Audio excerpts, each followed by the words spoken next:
Welcome back to part 2 of the comment section. For June 13th, we are talking about the Diddy trial, of course, and we're talking about Jane versus Cassie, and is this a RICO, and all the other moving parts. So where I left off on part 1 was really getting into the nitty-gritty of where I truly hope the prosecution takes this, which is back to day 1, the very first contract that was signed with Bad Boy.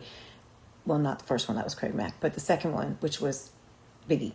And I think that there would be a nice pattern worth looking at there, seeing the control that he has over people's lives and the choices that he gets to make for them.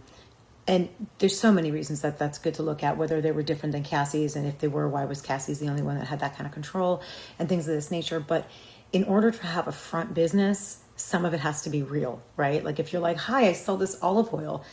Well, there actually has to be olive oil at some point. Whether there's actual sales, legitimate sales of olive oil, that's one thing. But it needs to be exchanged. Like at some point, you need to be delivering olive oil to people. The olive oil needs to exist, right? So that would give justification of why there's actual hit albums and legitimate artists on Bad Boy, because they got to kind of fill in the gaps with the real. It's like 60-40, you know? Anyway, I truly think the bread and butter of this whole, is it a RICO or is it not a RICO, is going to fall in the paper trail of Bad Boy Records, not so much what these witnesses are sitting here talking about their personal life experiences with Diddy. However, Jane and Cassie do have that linear story. Like you can't be sitting there watching somebody else talk about their experience and saying that's my story unless it really happened. So the way I would see it, if I was the judge or the jury, is the most relevance that Jane brings to the table with her testimony is really leaving without a reasonable doubt that Cassie is telling the truth.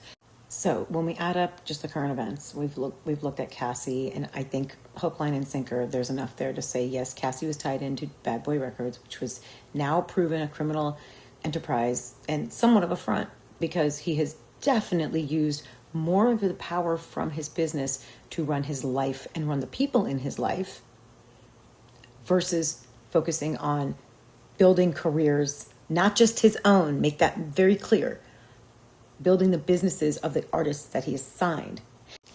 So there's a lot to look at when you look at him in slow motion and on paper. And for example, the year he put out his album after Biggie died, the next year he put out his clothing line, and then boom, after that he just started doing all these little businesses and other side hustles. So he's always put himself first. So yes, of course he was building his own enterprise, but how much attention was he giving his artists? Who was helping curate those at the level that he desires? So when you look at it all on paper, there is potential for it to be a RICO, but will the prosecution be able to beat the closing argument of the power team defense? Who knows? My prediction right now is no, they'll fragment him to freedom.